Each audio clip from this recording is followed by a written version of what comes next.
আজি আমাৰ কেবিনেটে মুখ্যমন্ত্ৰীৰ মহিলা উদ্যমিতা আঁচনি, যিখন আঁচনিৰ জৰিয়তে অসমৰ আত্মসহায়ক গোটৰ মহিলা সদস্যসমূহক প্ৰথম পৰ্যায়ত 10,000, দ্বিতীয় পৰ্যায়ত বেংক আৰু ৰাজ সাহায্যৰে 25,000 আৰু তৃতীয় পৰ্যায়ত 50,000 টকা পৰ্যন্ত বেংকৰ জৰিয়তে দিয়াৰ ব্যৱস্থা থাকিব।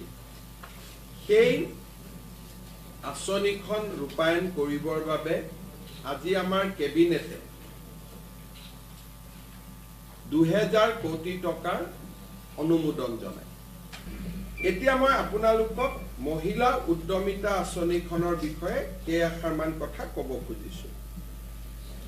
আমাৰ ৰাজ্যৰ আত্মসহায়ক গোটৰ সদস্যসকলক আমি 4 লানি সাৰ্ভে কৰাৰ পিছত, কাৰোবাৰ 3টা সন্তানক আছে নে তাতকৈ বেছি আছে, বিভিন্ন সাৰ্ভে কৰাৰ পিছত আমি 31 লাখ মহিলা প্ৰথম পৰ্যায়ত এই আঁচনিখনৰ বাবে উপযুক্ত বুলি আমি ইনফৰমেশ্যন বা আমি তথ্য কালেক্ট কৰিছোঁ। কিন্তু অসম চৰকাৰে 27 লাখ মহিলা এই আঁচনিখনৰ সুবিধা দিব আমাৰ বাজেট অনুসৰি। কাৰণ আমি যদিও 30 লাখ মহিলাই পাছ কৰিছে, আমি 27 লাখ মহিলাকহে এই আঁচনিৰ সুবিধা দিব পাৰিম। সেইবাবে অহা কেইটামান দিনত ব্লক পৰ্যায়ত এই আঁচনিৰ চূড়ান্ত হিতাধিকাৰী নিৰ্বাচনৰ কাম আৰম্ভ হ'ব। কেবিনেটে সিদ্ধান্ত গ্ৰহণ কৰিছে যে যিসকল মন্ত্ৰী, বিধায়ক, প্ৰাক্তন বিধায়কৰ পৰিয়াল, তেওঁলোকে এই আঁচনিখনৰ সুবিধা নাপাব।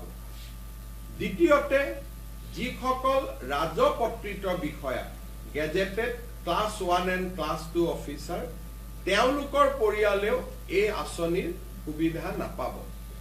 যিসকলৰ আমাৰ মদৰ দোকানৰ লাইচেন্স আছে, যিসকলৰ ঘৰত ব্যৱসায়িক ভিত্তিত ট্ৰাক্স আছে, JCB আছে, বা যিসকলে আয়কৰ পৰিশোধ কৰে, তেনেকুৱা লোকেও বা তেনেকুৱা আইমাতৃয়েও এই আঁচনিখনৰ সুবিধা নাপাব।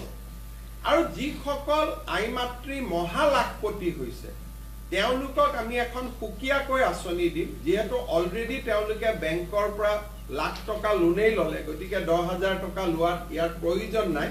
কিন্তু তেওঁলোকক আমি সুকীয়াকৈ আৰু ভাল আঁচনি এখন দিয়াৰ বাবে আমি চিন্তা কৰিম। এই ধৰণে আমি যিটো মহিলাসকলক 10,000 টকা দিয়াৰ ঘোষণা কৰিছিলোঁ, সেই আঁচনিখনক আমি চূড়ান্ত পৰ্যায়লৈ লৈ গৈছোঁ আৰু আঁচনিখনৰ শুভ উদ্বোধন এপ্ৰিল মাহত আমি বিহালী সমষ্টিত কৰিবৰ বাবে সিদ্ধান্ত গ্ৰহণ কৰিছোঁ। অৰ্থাৎ প্ৰথম বিহালীৰ আইমাতৃসকলক এই টকা দি পেলাই এই আঁচনিখনৰ আমি শুভ উদ্বোধন কৰিম। তাৰ পিছত প্ৰতিটো সমষ্টিতে একোখন মিটিং হৈ এই আঁচনিৰ টকা আমি সমষ্টি ভিত্তিক বিতৰণ কৰি যাম।